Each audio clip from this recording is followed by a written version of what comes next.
Tell me about your mum, Helen.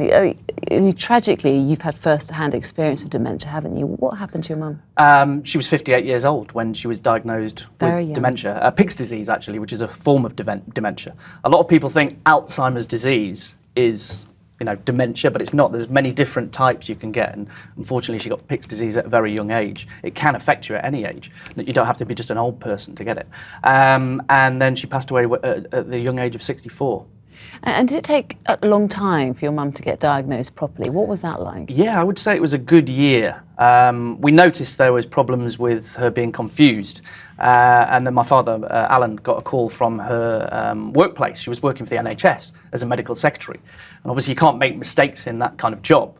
And she was making a fair few mistakes. So her boss called my father and explained the problem. So then we kind of started thinking, well, maybe we should go and see a GP about this.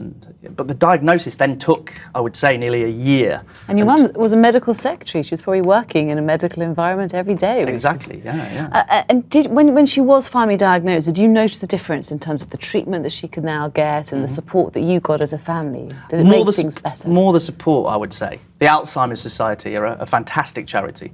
And if you go on their website or talk to their helpline, they can give you all the information you need. They can explain dementia clearly to you so you're not left in the dark.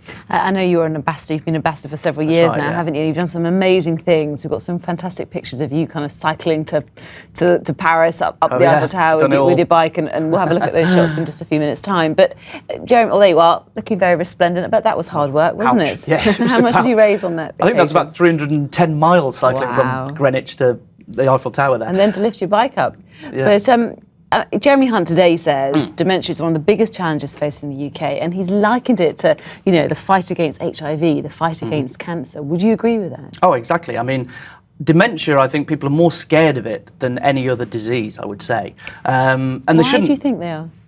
I think there's just a stigma surrounding it still. People shy away from it. They don't understand it. They think it's some very odd disease that nobody should get, or it's an old person's disease. But actually, it is a disease of the brain. It is the same kind of disease as cancer, as heart disease. It just obviously affects the brain and not those other areas. And people fear it more, don't they? People would rather get nothing, would you? But they would rather be a sufferer of cancer, perhaps, than dementia, because I suppose you lose yourself. Do you think that's what it is? Exactly. I mean, I've had first-hand experience of that. You see someone's personality just totally deteriorate and their bodily functions as well. But no, I think it's as important as all those other diseases that you mentioned in there. But again, it's the in communities, people shy away from it. My mum, she lost a fair few really good family friends from having the disease. They just couldn't understand it. They didn't want to know anymore, which was a really sad time. That's really horrific, isn't it? And we learnt today that there are probably nearly 700,000 people suffering with dementia in the UK, but under half are diagnosed, which is extraordinary, isn't it? Shocking statistic, yeah. 52% of people are totally undiagnosed. Now, I think this comes down to GPs not having the right kind of training, people not wanting to get a diagnosis because they're so fearful of it.